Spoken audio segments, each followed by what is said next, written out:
মাদারীপুর এই 2 আসনের নির্বাচনী জনসভার সম্মানিত সভাপতি, মঞ্চে উপস্থিত মাদারীপুরের মাটি ও মানুষের নেতা, গরিব দুঃখীর বন্ধু, আমাদের সকলের পরিচিত মুখ, মাদারীপুর 2 আসনের সংসদ সদস্য পদপ্রার্থী মুফতি আব্দুস সুবহান খান, আমার সামনে উপস্থিত মাদারীপুরের সর্বস্তরের সাধারণ জনগণ, সকলকে জানাই আমার শুভেচ্ছা এবং অভিনন্দন।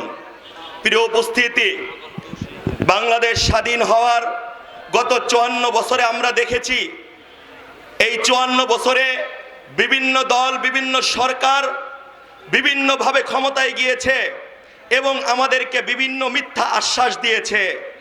কিন্তু অত্যন্ত দুঃখের সাথে বলতে হয়, এই 54 বছরে তাদের দেওয়ার কোনো কথাই তারা বাস্তবায়নে রূপান্তরিত করে নাই। আমরা 11 দল ঐক্য জোটের মাধ্যমে আপনাদের সামনে যেই প্রার্থীকে উপস্থাপনা করেছি, ইনশাআল্লাহ এই প্রার্থী তাকে সংসদে পাঠাইতে পারেন। কথা দিচ্ছি, আর কোনোদিন কোনো রাস্তা, কোনো কালভার্ট, কোনো ব্রিজে রডের পরিবর্তে বাঁশ ঢুকবে না। আর কোনোদিন কোনো চাকরির জন্য বস্তায় বস্তায় ঘুষ দিতে হবে না।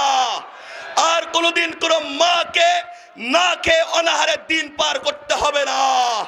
আসুন আমরা হাতে হাত রাখি, নতুন বাংলাদেশ তৈরি করার স্বপ্ন দেখি। আমরা যদি, প্রিয় উপস্থিতি, আমরা ইতিমধ্যে শুনতে পাচ্ছি অনেক দল তাদের পেশি শক্তি ব্যবহার করে নির্বাচনের কেন্দ্রকে দখল করা অথবা নির্বাচনের কেন্দ্রের ভিতরে সংঘর্ষপূর্ণ পরিস্থিতি তৈরি করার চেষ্টা করতেছে। আমরা বলে দিচ্ছি, শুনে রাখেন, 8 নম্বর ওয়ার্ডের মিছিলকারী ভাইদের স্বাগত।